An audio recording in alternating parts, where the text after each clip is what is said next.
నమస్తే. Welcome to Suman TV. ప్రస్తుతం మనతో పాటు ఏస్ అకాడమీ నుంచి కెమిస్ట్రీ ఫ్యాకల్టీ అయిన లంకేశ్వరరావు గారు ఉన్నారు. వీరితో ఈరోజు కొన్ని విషయాల గురించి మనం చర్చిద్దాం. హలో అండి, నమస్తే. నమస్తే మేడం. ఇందాక మనం చెప్పుకున్నాం ఇందాక వీడియోలో ఏంటంటే స్టూడెంట్స్ ఎలాంటి ప్రిపరేషన్ తీసుకుని వెళ్ళాలి అని చెప్పేసి. ప్రిపరేషన్తో పాటు మనకు అక్కడ ఎగ్జామ్లో వాళ్ళు పర్ఫామ్ చేయడానికి కూడా చాలా ఇంపార్టెంట్. అలా ఒక స్టూడెంట్ మంచిగా అక్కడ ఎగ్జామ్లో పర్ఫామ్ చేయాలి అంటే ఎలాంటి థింగ్స్ అనేది వాళ్ళు ఎగ్జామ్ సెంటర్కి క్యారీ చేయాలని మీరు చెప్తారు? ఫస్ట్ ఆఫ్ ఆల్ వాళ్ళు ఏమేమి క్యారీ చేయాలనేటువంటిది చూద్దాం. హాల్ టికెట్ అనేటువంటిది ఖచ్చితంగా తీసుకువెళ్ళాలి. కోర్స్ హాల్ టికెట్ లేకపోతే అలా చేయరు కాబట్టి. సో ఆ హాల్ టికెట్ మీద మీరు డౌన్లోడ్ చేసుకున్న తర్వాత మీ పేరు, తర్వాత మీ ఫాదర్ పేరు, అక్కడ ఉన్నటువంటి డీటెయిల్స్ ఏవైతే ఉన్నాయో అవన్నీ కరెక్ట్గా ఉన్నాయా లేదా చెక్ చేసుకోవాలి. ఓకే, మీరు చూసుకున్న తర్వాత మీ పేరెంట్స్కి లేదంటే మీ కజిన్స్ పైన ఒకసారి చూపించండి. ఎందుకంటే మీరు తొందరలో అలా వెళ్ళిపోయినప్పుడు ఏదో ఒక మిస్టేక్స్ అనేటువంటిది ఉంటుంది. సో వాళ్ళు ఐడెంటిఫై అనేది చేయొచ్చు. ఒకసారి 1-2 సార్లు చూసుకోండి. దాని మీద సిగ్నేచర్ అనేటువంటిది ఒక కాలం ఉంటుంది. So signature of the candidate అని, అది ఎగ్జామ్ హాల్లోనే చేయాలి, ముందుగా చేసుకుని వెళ్ళకూడదు. ఒకవేళ అలా ఎవరైనా చేస్తే మళ్ళీ హాల్ టికెట్ ఇన్విజిలేటర్ ప్రెజెన్స్ లో మాత్రమే చేయాలి. నెక్స్ట్ ఎగ్జామ్ అనేది 2 సెషన్స్లో మనకి కండక్ట్ చేస్తూ ఉంటారు పర్ డే వచ్చి. మార్నింగ్ 9కి స్టార్ట్ అవుతుంది. సో ఆఫ్టర్నూన్ సెషన్ వచ్చేసరికి 3కి స్టార్ట్ అవుతుంది. సో 3 hours టైం అనేటువంటిది అనమాట. అంటే 9 to 12 ఎగ్జామ్ 3 hours. 9 to 12 ఒక సెక్షన్, నెక్స్ట్ 3 to 6 అనేటువంటిది ఒక సెక్షన్ ఉంటుంది. అయితే 1.5 hourకి ముందే ఎగ్జామ్ హాల్కి అలౌ చేస్తారు. అంటే ఫర్ ఎగ్జాంపుల్ మార్నింగ్ సెక్షన్ అనేది తీసుకుంటే 7:30కి అలౌ చేస్తారు. 7:30 9 కన్నారు కదా, 9 కన్నా. సో 7:30 నుంచి అలౌ చేస్తారు. ఎందుకని 1.5 hour ముందు నుంచి అలౌ చేస్తారంటే అక్కడ బయోమెట్రిక్ ప్రాసెస్ అనేది ఉంటుంది. సో మీరు తీసుకెళ్లేటువంటి హాల్ టికెట్ నెక్స్ట్ హాల్ టికెట్లో ఏవైతే డీటెయిల్స్ ఉన్నాయో, మీ పేరు కానీ మీ అడ్రస్ కావచ్చు, నెక్స్ట్ మీ ఫాదర్ పేరు కావచ్చు, డేట్ ఆఫ్ బర్త్ కావచ్చు, ముఖ్యంగా మీ పేరు మీ ఫాదర్ పేరు డేట్ ఆఫ్ బర్త్ ఏవైతే ఉన్నాయో అవి ఎగ్జాక్ట్గా మ్యాచ్ అయ్యేటువంటి ఐడి కార్డ్ని, మీరు ఒరిజినల్ కార్డ్ని తీసుకువెళ్ళాలి. జిరాక్స్ అనేది క్యారీ చేయకూడదు. సో హాల్ టికెట్ వాళ్ళ ఐడి కార్డ్స్ తో పాటు ఏవైతే డీటెయిల్స్ ఇచ్చారో వాళ్ళే కూడా తీసుకెళ్ళాలి. కాదు, ఓన్లీ వీలే తీసుకెళ్తారు. సో ఆ క్యాండిడేట్, ఇప్పుడు సపోజ్ నేనే వెళ్తున్నాను, సో లంకేశ్వరరావు, నా ఐడి కార్డ్ అనేది తీసుకువెళ్ళాలి. అయితే ఎలాంటి ఐడి కార్డ్ అనేది వాళ్ళు యాక్సెప్ట్ చేస్తారంటే కాలేజ్ వాళ్ళు ఇచ్చినటువంటి ఐడి కార్డ్ అనేది, ఓకే, కాలేజ్ లో జాయిన్ అయినప్పుడు వాళ్ళకి ఐడి కార్డ్ ఇస్తారు కదా, అది క్యారీ చేయొచ్చు.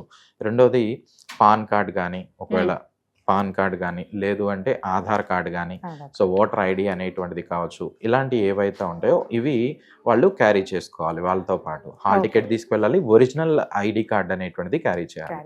నెక్స్ట్ బయోమెట్రిక్ ప్రాసెస్ అనేటువంటిది ఉంటుంది. అక్కడ రైట్ హ్యాండ్ థంబ్ ఇంప్రెషన్ అనేటువంటిది ఇవ్వాలి. Okay, so right thumb impression అనేటువంటిది ఇవ్వాలి. సో అందుకనే మెహందీ కానీ ఇలాంటివి ఏమీ కూడా పెట్టుకోకూడదు. ఒకవేళ పెట్టుకుంటే ఆ స్కానర్ అనేటువంటిది మోస్ట్లీ దాన్ని యాక్సెప్ట్ చేయదు అనమాట.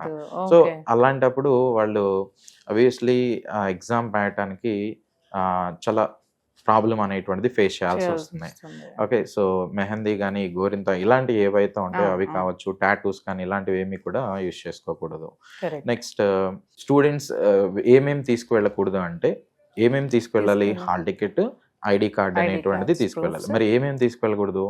ఈ క్యాలిక్యులేషన్స్ ఇలాంటివి చేయడానికి ఈ లాగర్థెమ్ బుక్ కానీ, క్యాలిక్యులేటర్ కానీ, లేదు అంటే రిస్ట్ వాచెస్ ఉంటాయి కదా, ఈ వాచెస్, స్మార్ట్ వాచెస్ అలౌడ్ చేయరు. ఇప్పుడు స్మార్ట్ వాచెస్ కావచ్చు, రిస్ట్ వాచెస్ కావచ్చు, ఏవైనా కానీ, ఓకే, ఎలక్ట్రానిక్ డివైజెస్ అనేటువంటిది మోస్ట్లీ మొబైల్స్ కావచ్చు, పేసెస్ కావచ్చు, వాట్ ఎవర్ ఇట్ ఈస్, వీటిని కూడా వాళ్ళు అలౌ చేయరు అనమాట. నెక్స్ట్ ఇంకా బెటర్ ఏంటంటే, మగపిల్లలు కావచ్చు, ఆడపిల్లలు కావచ్చు, మీరు వెళ్ళేటప్పుడు ఒక బాల్ పాయింట్ పెన్ అనేది, బ్లూ కలర్ కానీ బ్లాక్ కలర్ కానీ, ఒక బాల్ పాయింట్ పెన్, మీ ID card, next hall ticket అనేటువంటిది, ఇవి మాత్రమే క్యారీ చేయండి. మిగిలినవి ఏవి కూడా, ఓకే, అంటే ఆర్నమెంట్స్ ఏమన్నా ఉన్నా అవన్నీ కూడా మోస్ట్లీ తీసేసి ఇంటి దగ్గర పెట్టుకుని వెళ్ళడమే బెస్ట్ అన్నమాట. మనం వెళ్తున్నటువంటిది మోస్ట్లీ ఎగ్జామ్ రాయటానికే తప్ప మ్యారేజ్ అకేషన్ అనేది కాదు కాబట్టి మాక్సిమం అవన్నీ అక్కడే అవాయిడ్ చేసేసినట్లయితే టెన్షన్ లేకుండా ఫ్రీగా ఎగ్జామ్ మీద రాసుకోవచ్చు. కాన్సన్ట్రేషన్ అనేటువంటిది చేయొచ్చు అనమాట. ఏవేవి తీసుకెళ్ళాలి అవన్నీ చెప్పారు. ఇంతకుముందు మీరు మనకు చెప్పారు కదా! అంటే మాక్ టెస్ట్‌లో ప్రిపేర్ అవుతే అది చాలా బాగా స్టూడెంట్స్‌కి ఎగ్జామ్‌లో మంచి పెర్ఫార్మ్ చేయడానికి హెల్ప్ అవుతుంది విత్ టైమ్ మేనేజ్మెంట్ అని చెప్పి. సో, ఆ మాక్ టెస్ట్‌లకి ప్రిపరేషన్ అనేది మనం చేయాలంటే ఎలా అసల? ఎవరైతే ఎగ్జామ్‌కి వెళ్ళబోతున్నారో ఈ మాక్ టెస్ట్‌లు అనేది ఖచ్చితంగా రాయాలి. కరెక్ట్. మాక్ టెస్ట్‌లకి ఎలా ప్రిపేర్ అవ్వాలనేటువంటిది మనం గత వీడియోలో చెప్పుకున్నాం. అదే ఏంటంటే మ్యాథ్స్, ఫిజిక్స్, కెమిస్ట్రీ ఏవైతే ఉంటాయో వాటిలో హై ప్రయారిటీ ఉన్నటువంటి టాపిక్స్‌ని మనం ప్రిపేర్ అయితే తీసుకోవాలి. సరిపోతుంది. ఓకే. సో, నెక్స్ట్ ఈ టైమ్ మేనేజ్మెంట్ అనేది ఖచ్చితంగా మనకు అవసరం అనమాట. అవసరం. సో, ఇప్పుడు 1½ అవర్ ముందే మనకి అలౌ చేస్తారు కాబట్టి దగ్గరలో ఫస్ట్ అసలు ఎగ్జామ్ సెంటర్ అనేది ఎక్కడుందో చూసుకోండి. 1 డే ముందే వెళ్ళండి. సో, మీకు కుదరకపోతే మీ పేరెంట్స్‌ని గానీ ఎవరినో ఒకరిని ఎగ్జామ్ సెంటర్ అనేటువంటిది అది చూసుకొని చూసుకున్న తర్వాత, ఎందుకంటే 1 మినిట్ లేట్ అయినా గానీ అలౌ చేయరు. అంటే 9 తర్వాత 1 మినిట్ తర్వాత మీరు వెళ్తానన్నా అలౌ చేయరు. అలౌ చేయరు. నెక్స్ట్ ఆఫ్టర్‌నూన్ సెక్షన్ కూడా అంతే. సో, ఇక్కడ ఈ 3 అవర్స్‌ని మనం ప్రాపర్‌గా యుటిలైజ్ చేసుకోవాలి. అంటే 180 మినిట్స్‌ని మనం ఎలా యుటిలైజ్ చేయాలి? సో, అది నీకెలా వస్తుందంటే మ్యాథ్స్ నుంచి వెళ్ళండి మంచి స్కోర్ వస్తుంది. ఫిజిక్స్ నుంచి వెళ్ళండి మంచి స్కోర్ వస్తుంది. కెమిస్ట్రీ నుంచి వెళ్ళండి మంచి స్కోర్ వస్తుంది అని ఎవరైనా చెప్తే అది 100% కరెక్ట్ కాదనే అనాలి. కారణం ఏంటి అంటే ఒక విద్యార్థికి ఫిజిక్స్ మీద ఇంట్రెస్ట్ ఉండొచ్చు. ఒకళ్ళకి మ్యాథ్స్ మీద ఉండొచ్చు. మ్యాథ్స్‌లో ఒకళ్ళకి ఉంటుంది. కెమిస్ట్రీ మీద ఉండొచ్చు. ఆ ఇంట్రెస్ట్ అనేది నీకు తెలిసినంత విధంగా నీకు టీచ్ చేసే ఫ్యాకల్టీకి తెలియకపోవచ్చు. కరెక్ట్. ఓకే. సో, కాబట్టి నువ్వు ఏం చేయాలి అంటే మార్క్ టెస్ట్‌లు ఖచ్చితంగా రాసుకోవాలి. సో, కుదిరితే అట్‌లీస్ట్ ఒక 3 మార్క్ టెస్ట్‌లు అనేది ఎగ్జామ్‌కి వెళ్ళే ముందు నువ్వు రాయాలి. రాసిన తర్వాత టైమ్‌ని సెగ్రిగేట్ చేయాలి. అంటే 3:2:1 రేషియోలో నువ్వు టైమ్‌ని సెగ్రిగేట్ చేయాలి. అంటే 90 minutes, 60 minutes, 30 minutes. Okay. First ఈ 90 మినిట్స్‌లో మ్యాథ్స్, ఫిజిక్స్, కెమిస్ట్రీ. మ్యాథ్స్‌కి హాఫ్ ఆఫ్ ద టైమ్ అనేటువంటిది ప్రయారిటీ ఇవ్వండి. ఒక 45 మినిట్స్‌లో మీకు ఏవైతే చాలా తక్కువ టైంలో చేయటానికి అవకాశం ఉంటుంది. ఎందుకంటే నువ్వు సెలెక్టివ్‌గా కొన్ని టాపిక్స్ అనేది ప్రిపేర్ అయ్యి ఉండొచ్చు. సో, ఆ టాపిక్స్ నుంచి క్వెషన్స్ ఏవైతే ఉన్నాయో ఫస్ట్ చూడగానే 30-45 సెకండ్స్‌లో చేసేటువంటి క్వెషన్స్ ఏవైతే ఉన్నాయో వాటిని మనం వాటిని. కాన్సంట్రేట్ చేసుకోవాలి.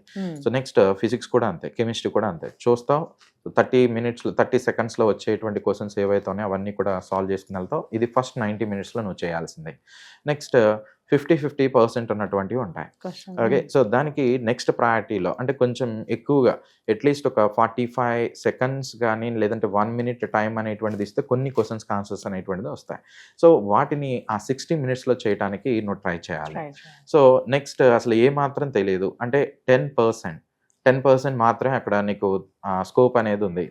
సో, మిగిలిన 90% అనేది నీకు తెలీదు. అయితే నీకు ఇక్కడ ఒక అడ్వాంటేజ్ ఏంటంటే నెగెటివ్ మార్కింగ్ అనేటువంటిది లేదు. లేదు. సో, లాస్ట్ 30 మినిట్స్‌లో నువ్వు ఇలాంటి క్వెషన్స్ ఏవైతే ఉన్నాయో జస్ట్ ఒక ట్రయల్ అనేటువంటిది వేయటానికి ఎక్కువ అవకాశం అనేది ఉంటుంది. ఇప్పుడు నేను చెప్పిన టైం అనేది ఇప్పుడు నా నోట్లో మాటే కాబట్టి నేను ఈజీగా చెప్పేసా. అది ఎగ్జామ్ రాసిన వాడికే తెలుస్తుంది. 90 మినిట్స్‌లో నిజంగా ఇప్పుడు చెప్తున్నటువంటి ఫ్యాకల్టీ ఏదైతే ఇప్పుడు నేను మాట్లాడుతున్నాను అది కరెక్టా కాదా అనేది నీకు ఎప్పుడు తెలుస్తుంది అంటే నువ్వు మాక్ టెస్ట్‌ని టెస్ట్‌లు అటెంప్ట్ రాసినప్పుడు. చేసినప్పుడు మాత్రమే నీకు తెలుస్తుంది. Correct. లేకపోతే నీకు ఐడియా అనేటువంటిది రాదు. ఇప్పుడు క్వెషన్ నెంబర్ 1కి ఆప్షన్ ఏ అనేటువంటిది రైట్ ఆన్సర్ టిక్ చేసావు. దాన్ని సేవ్ చేసుకోవాలి. ఓకే. సో, నెక్స్ట్ కొన్ని డౌట్ అనేటువంటిది ఉంటాయి. ఆ డౌట్‌గా ఉన్నటువంటి వాటిని కూడా నువ్వు ముందుగానే టిక్ చేసుకొని వెళ్తావు. నెక్స్ట్ అవన్నీ కూడా ఒక అటెంప్ట్‌లో చూసుకోవాలి. అంటే ఇదంతా నీకు ఎప్పుడు తెలుస్తుంది?